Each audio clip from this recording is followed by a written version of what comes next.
Assalamualaikum warahmatullahi wabarakatuh.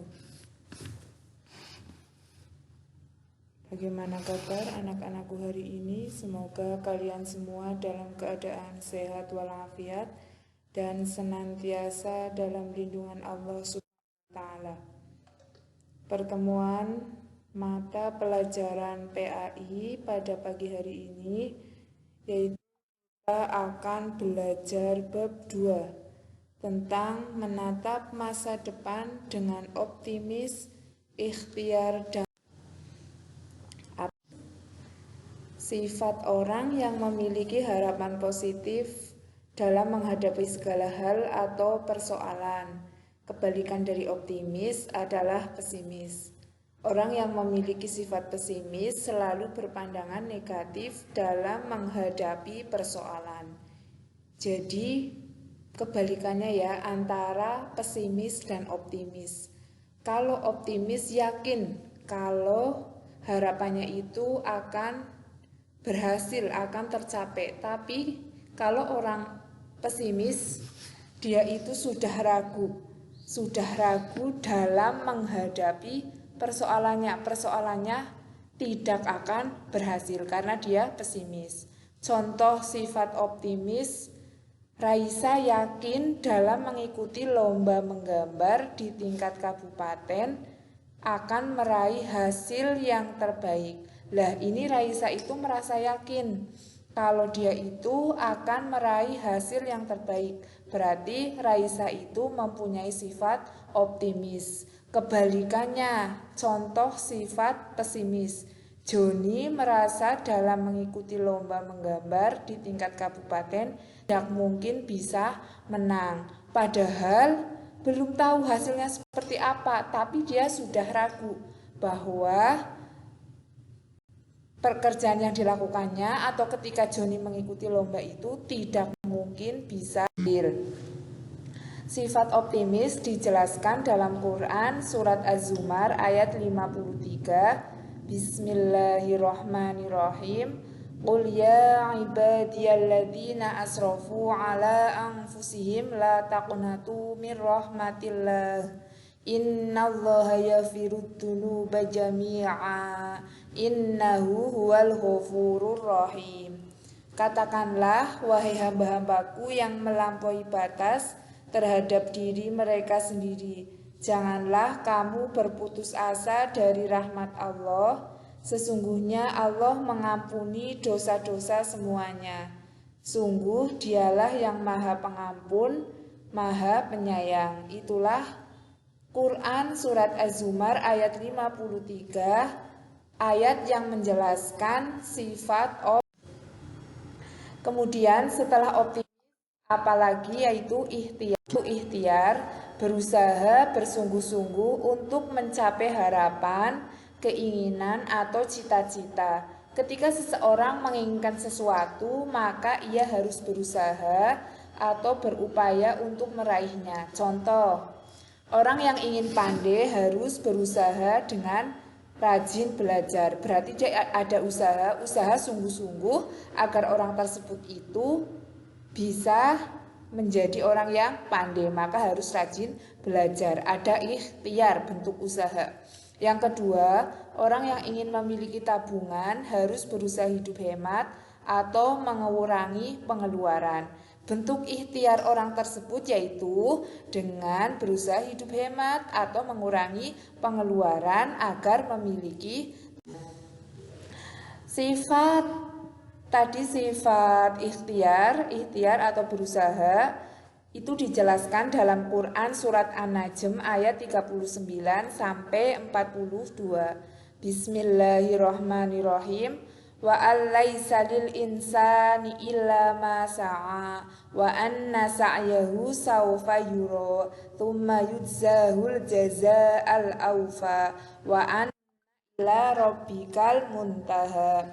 Artinya, dan bahwa manusia hanya memperoleh apa yang telah diusahakannya, dan sesungguhnya usaha itu kelak akan diperlihatkan kepadanya. Kemudian akan diberi balasan kepadanya dengan balasan yang paling sempurna. Dan sesungguhnya kepada Tuhan pula kesudahannya segala sesuatu. Itulah ayat Al-Quran yang menjelaskan sifat ikhtiar. Yang selanjutnya yaitu tawakal. Apa itu tawakal?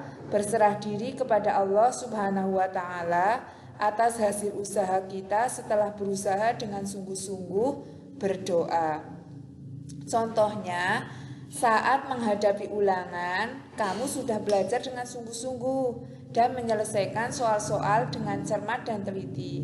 Setelah itu, kamu pasrah dan menyerahkan keputusan atas hasil usaha kamu kepada Allah Subhanahu wa Ta'ala.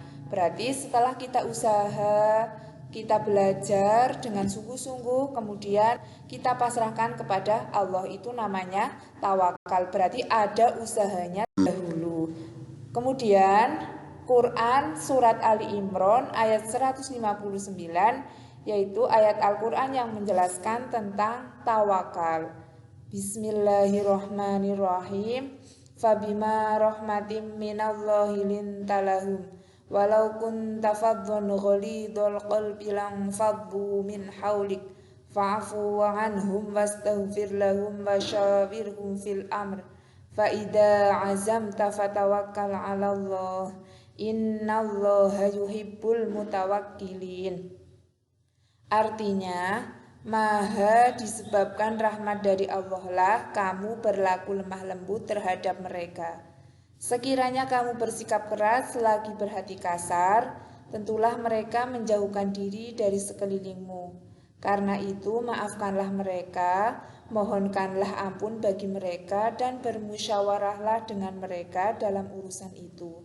Kemudian apabila kamu telah membulatkan tekad, maka bertawakallah kepada Allah.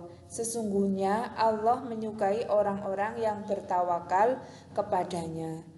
Di sini kita diperintahkan untuk bertawakal kepada Allah setelah kita Yang selanjutnya yaitu kita belajar memahami bacaan tajwid tentang qalqalah. Apa itu qalqalah?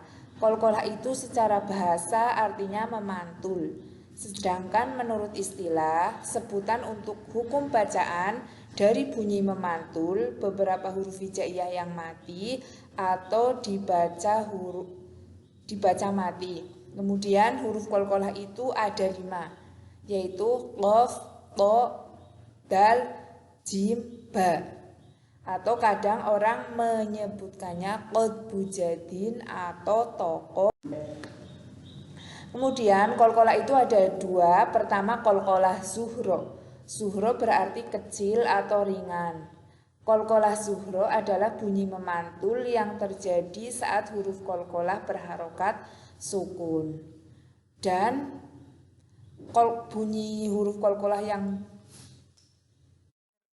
bunyi memantul ini maksudnya yang berharokat sukun itu berada di tengah ayat. Contohnya liyunfiqdu wala tushtid wahdina qad aflaha fangsob wa ila. Lah itu yang ditulis dengan huruf merah itu huruf qalqalahnya, dan pada huruf tersebut harus dibaca mantul karena itu adalah huruf. Yang selanjutnya qalqalah kubro. Kubro berarti besar atau berat. Qalqalah kubro adalah bunyi memantul yang terjadi saat huruf qalqalah berharokat hidup tetapi dibaca mati karena waqaf. Matinya itu bukan karena waqaf, bukan mati asal seperti qalqalah zuhra tadi. Contohnya al-falaqu. Nah, ini kan aslinya qaf berharokat kasroh, tapi karena qalqalah kubro di akhir ayat makanya dia harus dibaca mati. Matinya karena waqaf. Al-falaqu, al-muhiyat, kazab. Di huruf-huruf yang berwarna merah itu harus dibaca memantul karena huruf-huruf yang ditulis dengan warna merah itu adalah huruf qalqalah. Kemudian dari pembahasan tadi, optimis, ikhtiar, tawakal, dan yang terakhir memahami bacaan tajwid yaitu Kolkolah. Tugas untuk anak-anak adalah kerjakan ulangan harian 7 yang pilihan ganda di LKS halaman 59 sampai 60. Jawaban ditulis di selembar kertas, diberi nama, kelas, mapel, tanggal pengumpulan tugas yaitu tanggal 9 Agustus 2021. Dikumpulkan hari Senin tanggal 9 Agustus 2021. Selamat belajar, semoga sukses untuk kalian semua. Wassalamualaikum warahmatullahi wabarakatuh.